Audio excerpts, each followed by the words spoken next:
So if there are questions, I'm going to invite parents to politely and carefully please come make a nice row right over here in the in this aisle, and I'll be happy to, my team will be happy to address those questions as they come in. There you go. First up.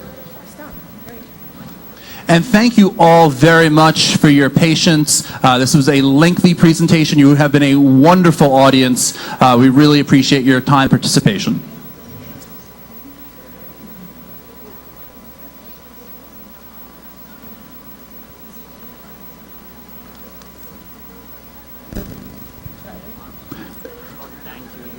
Oh, thank you very much. For my son,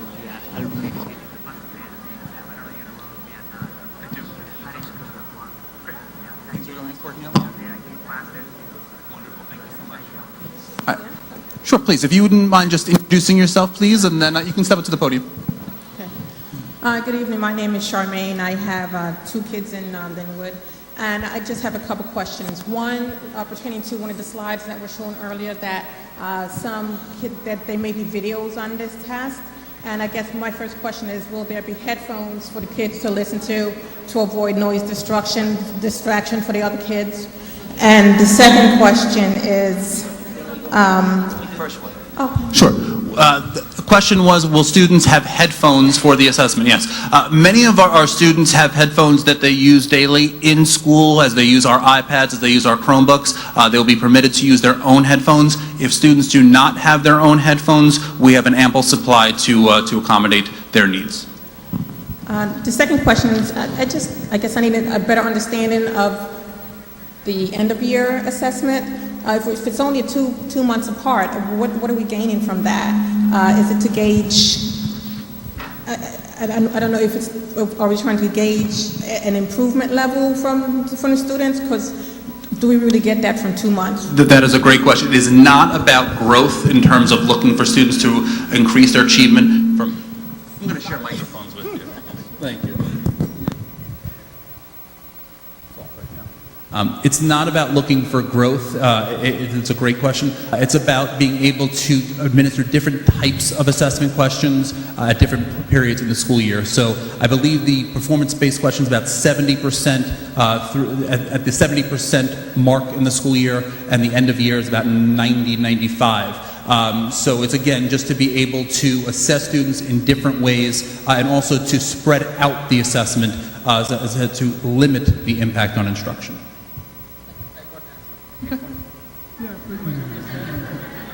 I pretty much have the same questions, like why we are giving 2 tests instead of 1, first in March and the second one in May, and how much course content will be covered in first test and in the second test, and how the score will be counted.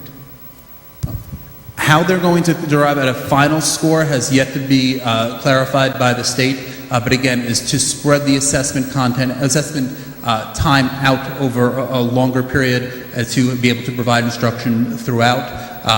But we'll be looking at different types of questions. The item types that involve students writing more, that require a human to actually score those items, are administered first. That way they're able to do the computer-generated items at a later date. Second test will have everything from whatever they learn in the grade, or It reflects the end-of-year expectations of the standards. 3 months of study. It reflects the full battery of those standards, yes. Yes. And the score is not decided yet, like how the score will become. No, from what we understand, they're going to be looking at all the data and then assigning cut score. Correct. It is, I don't know if it's an average score, but it is a combined score.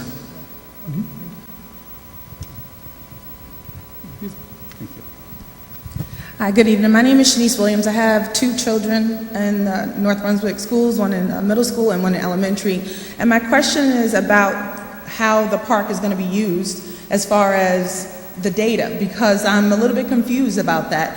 I know in the past, as far as the children being placed in certain classes, it relied on NJASC. So that's my first question. What are we using this data to place children as well? We use all data to make instructional decisions, and before I elaborate on that answer, I want to define data. Data will be a score from Parc. Data has been a score from NJASC. Data is a score, is information that a teacher gleans as he or she sits down with a student to hear that child read. When the students are raising their hand and answering questions, everything that we take in is data. So we're constantly using information. How will Parc be used? We are going to look at Parc and we are going to see how it correlates to other data streams that are coming in. We're going to look at how those scores match up with our Linkit scores, how they match up with the writing that students are doing in the classroom. So we will be using that data to make informed decisions. What those decisions will be has yet to be determined, and what the scores that we're looking for in order to put students in classes that might be enrichment opportunities or opportunities to participate in interventions has yet to be determined. But as I mentioned earlier, I have complete faith in the team here that they will look at this data very strategically and ensure that it is reliable and valid before it impacts any one of our kids. So then it's safe to say that it won't be used for the coming school year because you won't have those scores until the fall. That I can say with great confidence. Okay. And then my next question is about the Parc testing. It's my understanding that not every state is using Parc, and is the Parc test the same across all of the states since we're measuring it? Great question. So originally, I believe there were 26 states involved in Parc. That number has been narrowed. I wasn't involved in any of the decisions in the other states, but I can tell you that there are still 12 states and Washington, D.C. that... Nine in Washington, D.C. 9 in Washington, D.C. I think the point, that's a great question. But the type of assessment, Smarter Balance, our neighbors, Connecticut, Parc, New York, it really started a political war. You should know the birth of Common Core standards and the Parc assessments began when the governors across the country, all 50 of them, decided, hearing from the colleges and hearing from the Chamber of Commerce, that our students were not college and career ready. They weren't at the standard. And how do you begin to increase standards? You don't begin in the high school. You develop it seamlessly from a pre-K all the way up to 12. So the type of assessment isn't the driving force that should worry parents. It's what the standards are asking for. And most people, if they look at the standards, realize to increase rigor, one has to increase standards. So the type of assessment, the Parc or the Smarter Balance or Washington State, I think, developed their own. That's not the critical piece. It's how it ties to the standard, and if we're able to measure effectively with those up to those standards. So, yeah, politically, a state just dropped out saying we decided we didn't want to do Parc, maybe go Smarter Balance and so on. That to me is irrelevant for New Jersey. We're moving with the Parc. We have the Common Core standards. This is one of many measures that we'll be using for your children to learn, to glean that information. Because if we don't, we'll be data-rich, information-poor. We need multiple measures for information for your child, my child, and everyone else's children to prepare them for these new standards. Otherwise, what they're saying at the college level and they're saying career level, we can't compete. That's the feedback. That didn't come from North Brunswick. It didn't come from Parc or Smarter Balance. That's just the result of the assessment trying to match up to measure the standards. So, Is it the same test for all the tests that are participating? for all the states in the Parc, yes. I'm sure there'll be certain items or sections that are field test items that they try to get data on items so they can use them as operational pieces later on. But for the operational side, yes, it'll be the same items. Yes. Hi, I'm Mark Rosen. My son's a student at Judd School.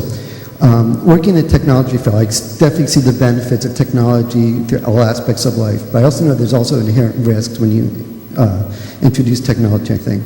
So I guess really simple, in collecting information, what kind of information is collected about our children during this, and what type of protections are there against to protect the personally identifiable information about our children from going to the public? Is a very good question, and as a father of 6, I want to hear Mr. Marcus answer that one. I can tell you that we always encourage our students not to include personal identifying information in their writing, things like addresses, phone numbers. So that's something that we would certainly want to protect them from that.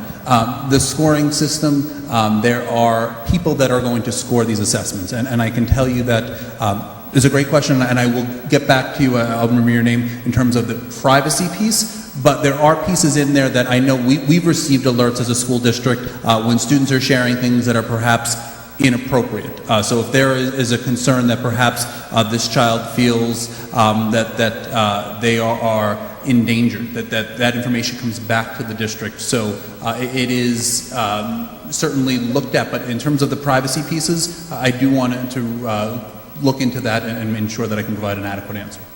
Great, thank you. Hi, I have a high schooler and an elementary kid, like studying in North Brunswick. I mean, this is a new experience for me, especially in education, because I never studied here. What I noticed, like, from my eldest son was like, he's in 10th grade. Within that 10 years, I see many standards evolving very dynamically. Like within a span of 5 years, like keep changing constantly. I mean, obviously, hopefully, like these are all tend to kind of channelize towards the success. But at the same time, like I want to know, like, you know, I saw a lot of good, positive things about the presentation. I can understand some things. Some of the things, like you guys analyzed for the last 3 years, 4 years, whatever the park, right? What did you guys find the negativity of this park? Example, I don't want to, again, like next 5 years back, like, you know, revisiting, again, new standard coming in, new standard coming in. Okay, so that's a great question. You should know, as we speak, there's a battle on Capitol Hill in Washington. It's called the reauthorization of the Elementary Secondary Education Act, which No Child Left Behind became part of, which our HESPA and all those type of standards came from, that assessment. Right now, the battle across the country in Washington, our representatives are battling, should we assess? How do we assess? Should we reauthorize this with the current assessments? So the focus will remain on the standards. We may wake up next year and we'll be told we'll be assessing every other year. Many groups have written in different types of scaffolding and tiering of type of assessments. When I first started, they assessed in 3rd grade, 8th grade, and 11th grade. Then they added more, then they took away some, and then they added. So I don't think what the public should worry about is the assessments. We're going to assess. Children go to school, we're going to assess. When they want to go to college, there will be an assessment. They want to get a civil service job, there will be an assessment. What we're working on, we're focusing here, because we're not worried about, we already assess our children formatively and summatively. We're worried about meeting the standards. So we know that every child in every classroom, every day, has an opportunity to demonstrate their learning so they can meet the standards. So when they go on to a career or college, they'll be ready. And so, whether it's PARCC, some other acronym, some other change, because people on federal, the federal government decide to reauthorize the ESEA, won't matter. We'll continue to teach the standards that will qualify our students to be able to master and utilize and demonstrate the higher level thinking and practitioner skills they will need to move forward. Another question is like, why... Did I answer that? Yes, okay. Yeah, thank you. Another question is why this park needs to be done all through the, let's say, workstation or like whatever, laptop, Chrome. Why can't it be just like a written test? Why you are basically not you? I mean, like, why are we really trying to create a total market where, like, you got to sell thousands and thousands of, laptop, PC, whatever, and eventually you're trying to eliminate the writing habit of the little kids from the pre-K. That's what I'm saying. That's the way it looks like it's going up. One of the reasons why, as an adjunct professor, I used to teach one course a year, every other year, online. Now, 40% of all the courses that I teach are done virtually and online, and students have to have that ability to communicate virtually, and it's a technological skill and comfort. But I don't know why the move went this year for the Parcc assessment. It's like the perfect storm, right? New standards, new assessments, and technologically based. That wasn't our decision. We made a conscious decision to support learning technology. So let's say Parcc leaves tomorrow and they could go back to paper and pencil. You heard tonight, 4 years ago, I approached the board with recommendations from the school leadership team and central office. How do we continue to prepare our students and get ready? We have to be able to increase bandwidth, utilization of technology as a resource, as a tool. So not for assessments. That's the bonus being ready. We are ready to use our Chromebooks, our technology to help learning, to assist learning, to help with our teachers. So we are committed to utilizing technology. And the best phrase I want you to leave here with is, we are in the business of preparing kids for their future, not our past. And technology is in their future. So if assessments, we did not buy the Chromebooks for the assessments. We're just ready. The assessments are just maybe 5% of what we need technology for. And just to add to that, in addition to all of those reasons, it's going to provide the state the ability to turn the data around, the Parcc Consortium, the ability to turn the data around much faster, because a lot of the items are automatically scored, and there's a lot of things you can do on the computer, highlighting to cite your evidence, dropping and dragging, sorting, that you can't do on a paper and pencil test. So it's able to adequately and accurately assess the complexity of the standards in a way that paper and pencil traditional assessments cannot.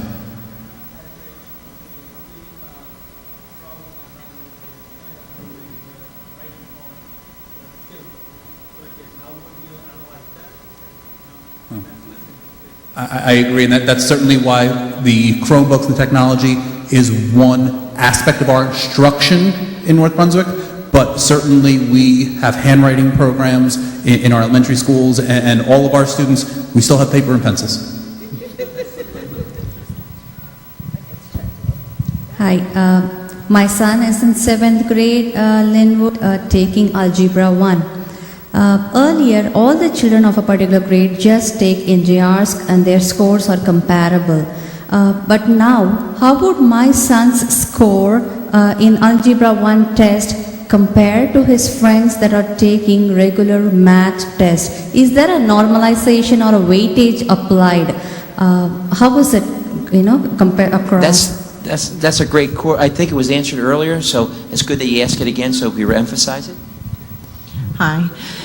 So for students who are in the middle school who are taking a course test as opposed to a grade grade test, excuse me, for instance, the Algebra 1 in 7th grade or in 8th grade, their results will be compiled with all the students who are taking that same test.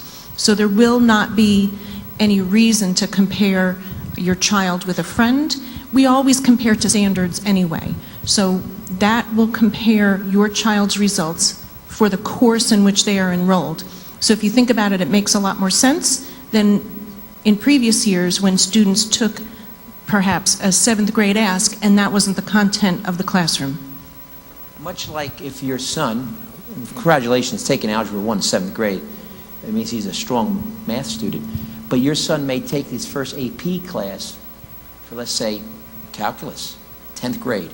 He may be going up against seniors who are taking that course or juniors. So it's not grade specific.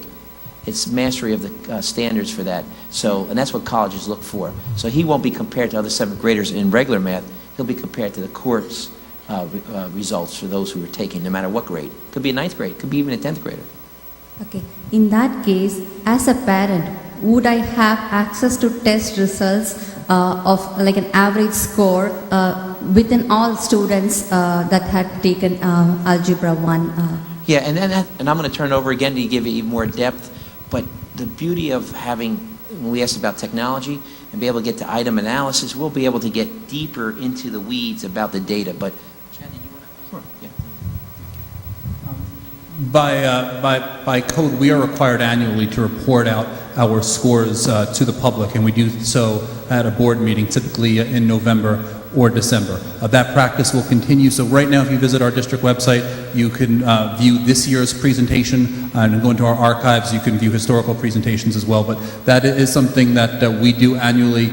We believe in being very transparent with all of our assessment data, and we bring our principals up and our supervisors up to discuss the results and things that we've learned from them. My question is just to raise my comfort level. I heard that there was a pellet test or field test done last year. What were some of the feedbacks or lessons learned from that? How did we do performance-wise?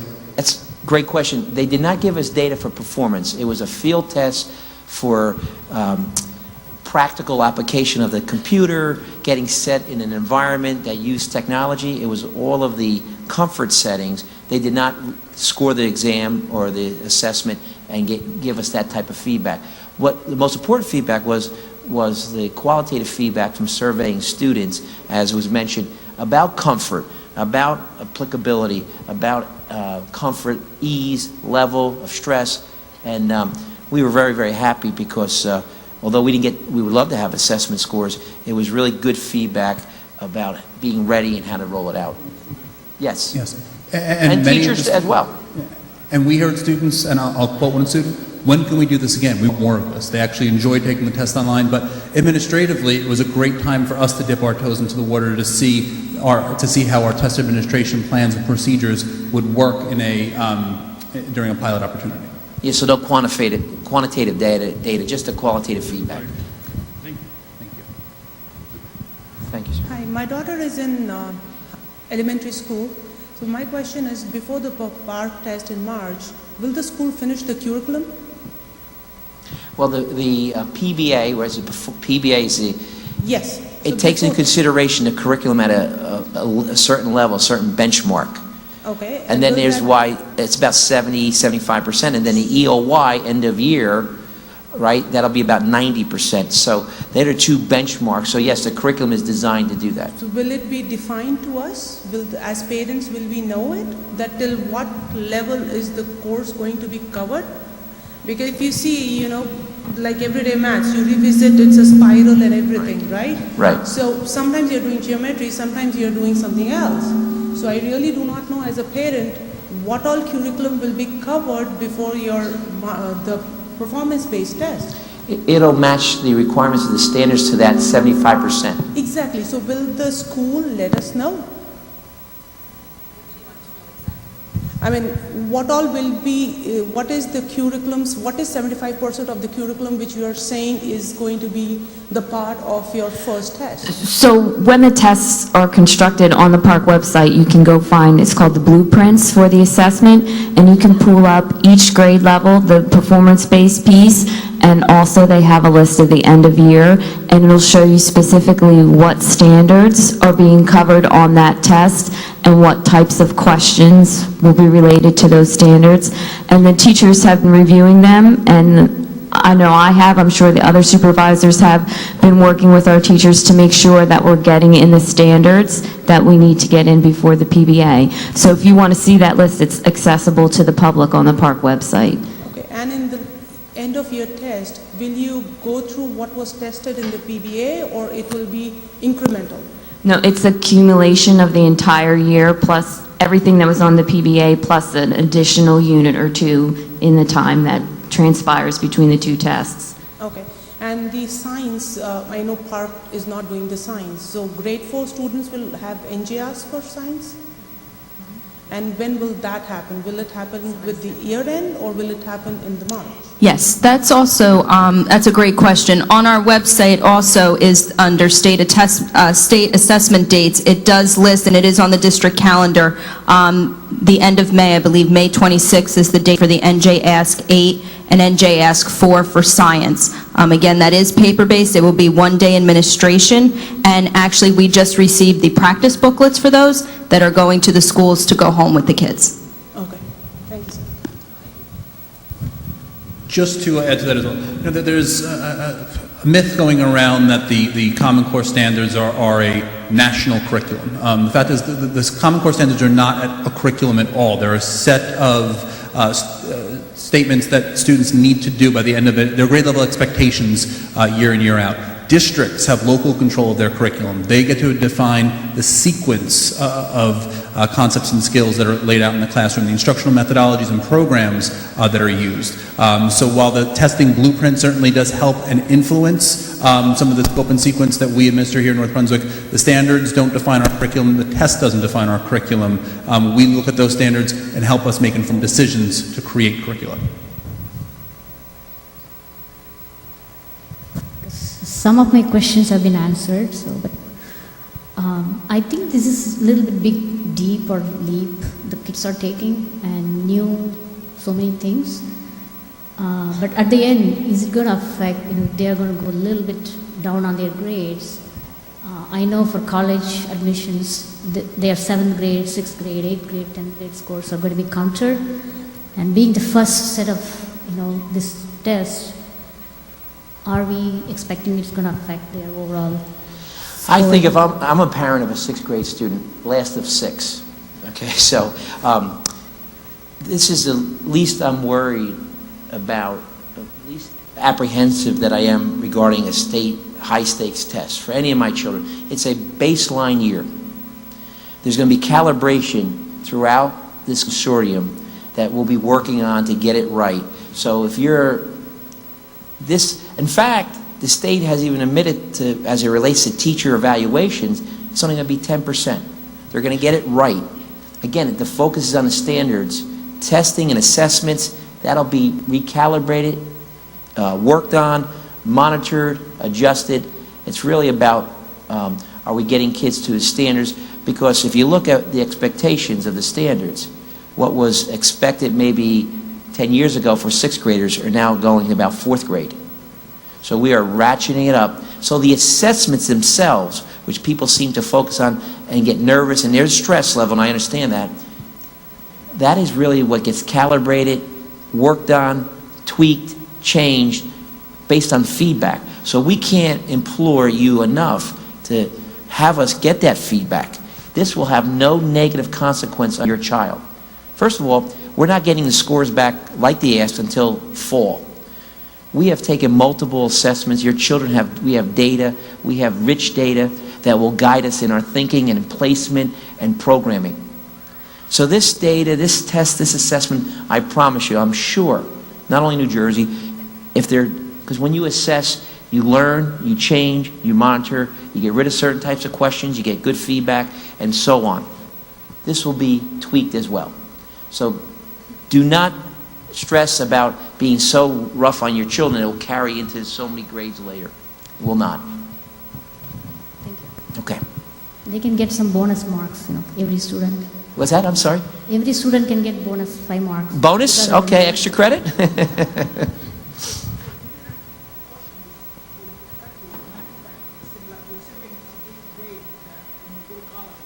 No, will not. Absolutely not. No, absolutely not. Absolutely not. Yeah, this is just preparation. Absolutely. So the answer was yeah. I thought I had. Sorry. Thank you. The question was, will it impact them going into college? They look at the 7th grade or 8th grade, and the scores will not impact them. No. Not for admission. No. Okay. Good, ma'am. Hi. My question, I have 2 questions actually. My first question is, will students be receiving Chromebooks to use at home? I know some districts have already given students Chromebooks. Edison, I think East Brunswick will be giving them too. So I was wondering if the students will be getting them to use at home. Because at home I have a regular computer, I don't have a Chromebook, so I don't know how it really works. So I'm just wondering, will that happen? That's a great question. And Mr. Marcus, one-on-one initiative, talking about so. We are very proud of the progress we've made in district advancing access technology. That would obviously be a next step for this district. We're in the process of finishing up our 3-year technology plan, and we'll be developing a new one. So as the demand for student use increases, the relevance to our curriculum and our programs increases, we'll be examining that. But just to let you know, you don't need a Chromebook to use Google Apps for Education. You can do it from any device. Just go to Google and Google Drive, and the rest will fall into place. You can do it from any smartphone, any tablet, and and those test developers and the people who study technology and look at the very discernible, very slight difference. If you practice and take it on a Chromebook and then you practice at home, the technology piece, the comfort with operating technology, that's the main practice skill, so to speak. So please just don't feel like you have to go out and rush and get a Chromebook. If you have a computer at home, please use the Google apps, get onto our website. We have some parent resources, use that, student resources. It'll be very helpful.